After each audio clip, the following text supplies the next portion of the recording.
Sejam todos muito bem-vindos. Acomode-se aí. Prepare seu café, chá, chimarrão, ou até aquele refrigerante da madrugada, porque hoje a conversa é séria, provocadora e recheada de verdades que a grande mídia não quer que você ouça. Você, que é da nossa comunidade, já sabe. Aqui não tem papas na língua e muito menos filtro para passar pano. E se você está chegando agora, meu amigo, se prepara, porque o que vamos tratar neste vídeo é algo que vem sacudindo os bastidores políticos do Brasil. E o mais interessante, até alguns nomes da esquerda já começam a dar sinais de que o jogo virou. Agora veja só. Durante muito tempo, fomos chamados de alarmistas, exagerados, extremistas. Apontamos os problemas, avisamos sobre as consequências, alertamos para as estratégias rasteiras de poder. E o que recebemos em troca? Gritos, memes, rótulos e censura. Mas como dizem por aí, o tempo é o senhor da razão. E ele tem sido implacável com aqueles que pintaram de vermelho o país, sem sequer consultar a paleta de cores da população. O cenário está mudando de forma acelerada. A esquerda, que por tanto tempo dominou narrativas e manipulou emoções, agora começa a enfrentar um fenômeno que ela mesma ajudou a criar: o cansaço popular. As promessas vazias, as reformas mal explicadas, os escândalos abafados. Tudo isso está empilhando como peças de dominó, prontas para desabar uma sobre a outra. E não é só a direita que está notando isso. Até mesmo blogueiros e influenciadores, alinhados ao progressismo mais radical, começaram a confessar, com um misto de espanto e vergonha, que erraram. Feio. Essa nova postura não é fruto de reflexão filosófica ou amadurecimento político, não. É puro instinto de sobrevivência. Eles perceberam que a maré virou, e que continuar no barco furado do lulismo pode ser suicídio reputacional. Quando o próprio círculo mais próximo começa a se afastar, é sinal de que o cheiro da podridão está forte demais para ignorar. E aí, os arrependidos surgem. Votei por medo do outro? Foi um voto de protesto? Não imaginei que seria tão ruim. Ah, agora não imaginou? Mas teve quem alertou, né? Enquanto isso, no outro lado do tabuleiro, a direita se reorganiza. Diferente de anos anteriores, onde muito se confiou em figuras isoladas, agora a estratégia é mais ampla, capilarizada e inteligente. Prefeituras, câmaras municipais, bases estaduais, tudo sendo costurado com paciência de artesão e visão de estrategista. E isso assusta, porque a esquerda sempre subestimou a capacidade de organização do que chamam de conservadorismo popular. Eles pensaram que sem Bolsonaro no páreo, tudo estaria resolvido. Mas a hidra cresceu. Cortaram uma cabeça e nasceram 10 figuras novas surgem com força. Discursos alinhados com a realidade do povo. E uma base de apoio que não depende de sindicato ou verba pública. Gente que fala direto com o trabalhador, com a dona de casa, com o pequeno empreendedor, e não com um grupo fechado de intelectuais, endinheirados que vivem em Paris, mas querem ditar regras em Pacaraima.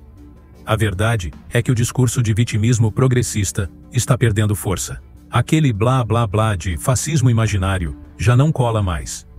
Até os mais fanáticos começam a admitir que algo não está certo. A economia não reage, os escândalos não param.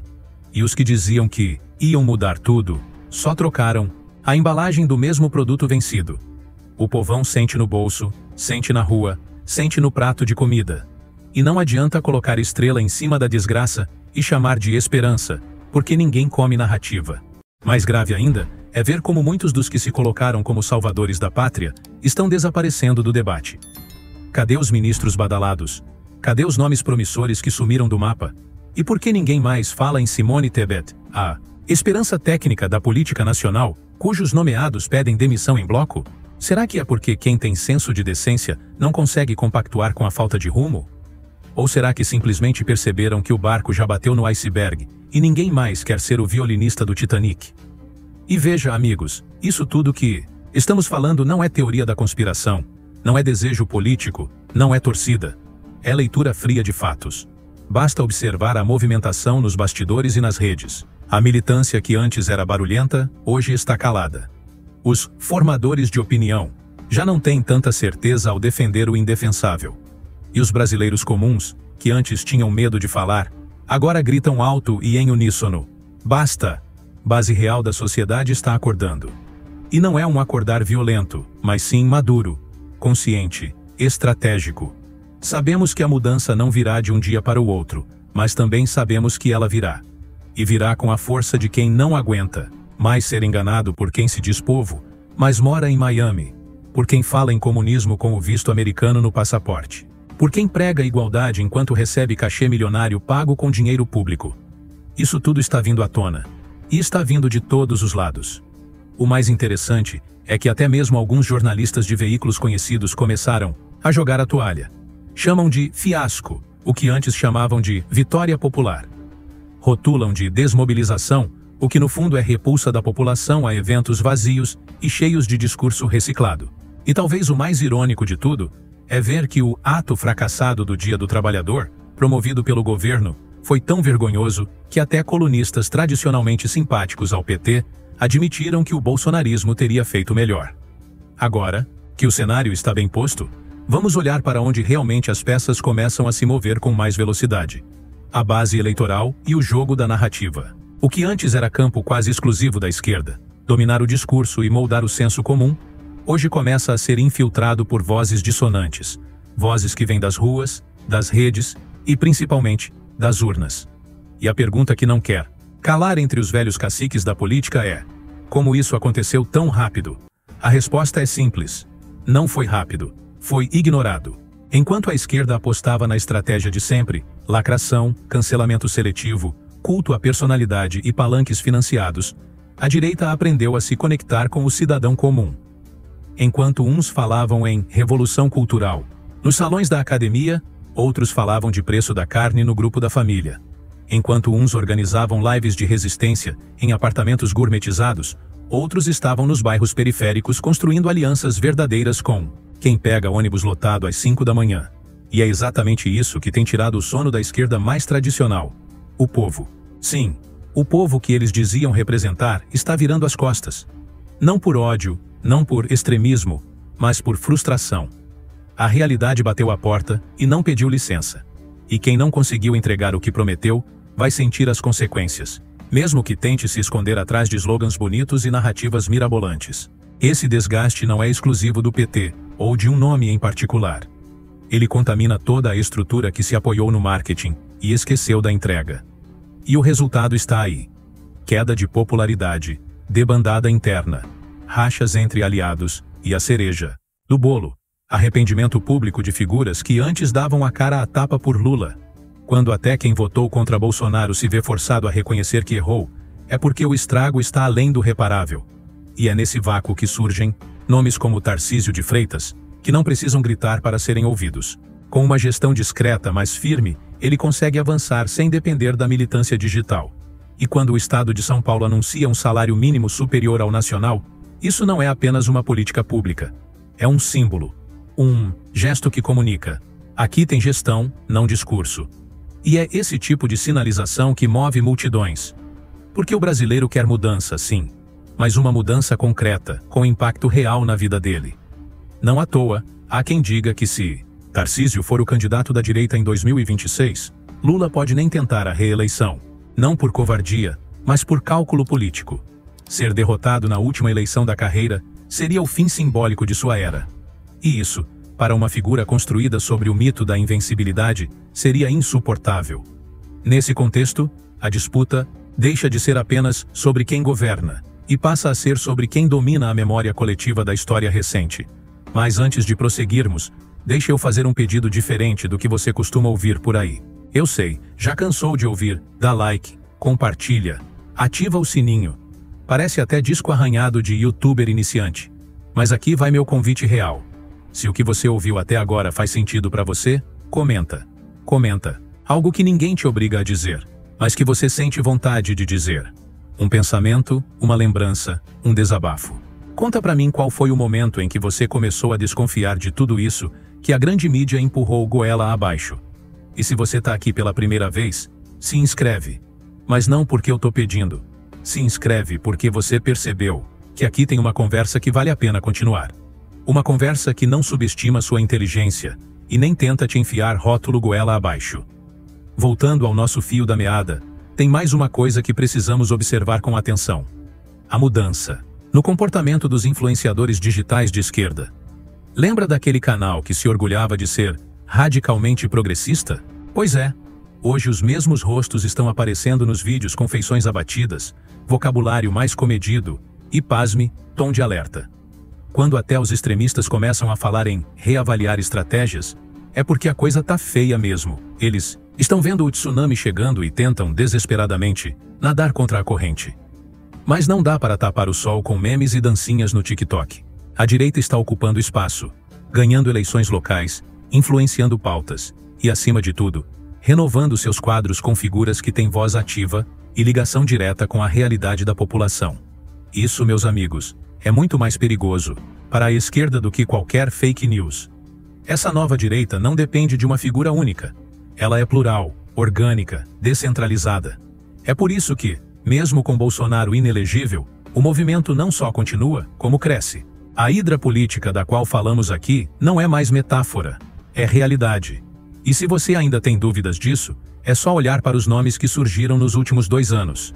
Parlamentares, governadores, comunicadores independentes, todos, falando a mesma língua do povo, mas com sotaques diferentes. Isso é força, isso é coesão. E quem achou que bastava cancelar um nome para cancelar um movimento, agora está tendo que lidar com um efeito reverso. Quanto mais atacam, mais fortalecem. E quanto mais tentam impor silêncio, mais surgem vozes dispostas a gritar. Essa é a verdadeira revolução acontecendo. Não com bombas nem com discursos inflamados, mas com escolhas conscientes nas urnas e na rotina. Chegando nesse ponto da nossa conversa, é impossível ignorar que estamos testemunhando algo muito maior do que uma simples virada de vento político. O que está se formando diante dos nossos olhos é uma reorganização completa do cenário nacional. Não estamos mais falando de uma disputa entre esquerda e direita, no sentido caricato dos anos 90. Estamos falando de uma luta entre 2 projetos de país. Um que insiste em fórmulas velhas e falidas, e outro que busca construir algo novo a partir da conexão direta com o cidadão comum, com as necessidades reais, com as dores ignoradas por décadas. E é aí que mora a força do movimento conservador atual. Ele aprendeu a ouvir. Mais do que isso, aprendeu a falar a língua de quem trabalha de verdade, de quem paga imposto, de quem vê o dinheiro sumir no supermercado e no posto de gasolina. E essa mudança, ao contrário do que muitos pensam, não é apenas mérito da direita. Ela é consequência da falência da esquerda, que ao se afastar da base popular e abraçar causas abstratas e elitistas, entregou de bandeja o sentimento nacional para seus adversários. Hoje, o povo está desconfiado, e com razão. Já acreditou em muita gente, já bateu palma para quem não merecia, já defendeu o indefensável, achando que fazia parte de uma luta justa. Mas a ficha caiu. E, quando a ficha cai, não tem campanha publicitária que resolva. O brasileiro cansou de ser feito de palhaço por quem vive em mansão com bandeira vermelha na sacada. Cansou de ouvir sermão de artista que pega jatinho particular para ir em ato pelo povo. Cansou de narrativas distantes da realidade. E esse cansaço está virando voto. Está virando mobilização. Está virando representatividade. E aí, surge um novo problema para a esquerda. Como lidar com o que não se pode mais controlar? A mídia já não dita mais o debate como antes. As redes sociais, mesmo com toda a tentativa de censura, ainda são trincheiras ativas. A juventude, tão cortejada pelos discursos progressistas, começa a se dividir. E a classe média, antes engolida por ideologias importadas de Paris e Havana, agora começa a dizer: chega! Mas preste atenção, porque o jogo ainda não está ganho. A direita também precisa se cuidar. Precisa evitar os messianismos, manter a coerência e não se perder em picuinhas internas. A força do bolsonarismo só se manterá se souber se renovar, se souber caminhar com novos nomes e novas ideias. E isso inclui aceitar que o próprio Bolsonaro pode não estar em 2026. E que isso não é o fim do mundo. Muito pelo contrário, pode ser o início de uma nova etapa, mais madura e mais difícil de ser sabotada. É por isso que nomes como Tarcísio ganham tanto espaço. Não porque são milagrosos, mas porque representam uma alternativa sólida, com histórico de gestão e postura equilibrada. E é justamente isso que assusta a esquerda. Eles estavam prontos para enfrentar o Bolsonaro do churrasco, mas não estão preparados para lidar com um gestor que fala pouco e entrega muito. Um homem que não se apoia em lacração, mas em resultados. E isso, meus amigos, mexe com a cabeça de qualquer marqueteiro político. E olha, Antes de encerrar, quero fazer algo que talvez você não esteja acostumado a ver por aqui.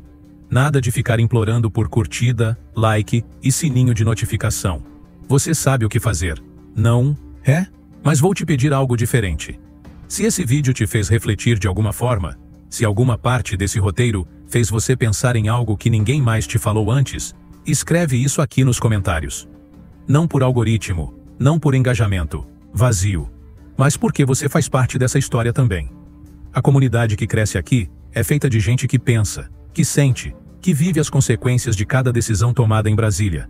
E isso não pode ser desperdiçado. E se você ainda não está inscrito no canal, meu convite é simples e direto. Chega mais. Aqui você não vai ser tratado como gado, nem como massa de manobra. Aqui, sua opinião importa. Aqui a gente debate, provoca, ri e às vezes até se indigna junto. Porque o que nos une não é um político, uma sigla ou um governo. O que nos une é o desejo de um país melhor, onde não precisemos pedir desculpas por pensar diferente. Um lugar onde a liberdade de expressão não seja luxo, mas direito. Então, se inscreve agora. Não para ajudar o canal, mas para fazer parte de um movimento de pessoas que não aceitam mais ser enganadas em silêncio. Gente que olha para o futuro sem medo, mas com os 2 pés fincados na realidade. E se você já é de casa, aproveita e me conta. Como foi que você chegou até aqui? Qual foi o momento em que você se sentiu acolhido por essa comunidade que cresce a cada vídeo? Que história você tem para compartilhar com a gente? Quero saber o que você aprendeu com esse vídeo, se concorda com tudo, com parte ou até com ar. Nada. Desde que venha com respeito, a gente conversa. Porque o que importa é que estamos pensando, refletindo, nos movimentando. E isso, meu amigo, ninguém vai conseguir parar. Muito obrigado por chegar até aqui. Nos vemos no próximo vídeo, na próxima análise, na próxima live. E até lá, permaneça atento, mantenha-se informado. E acima de tudo, continue livre.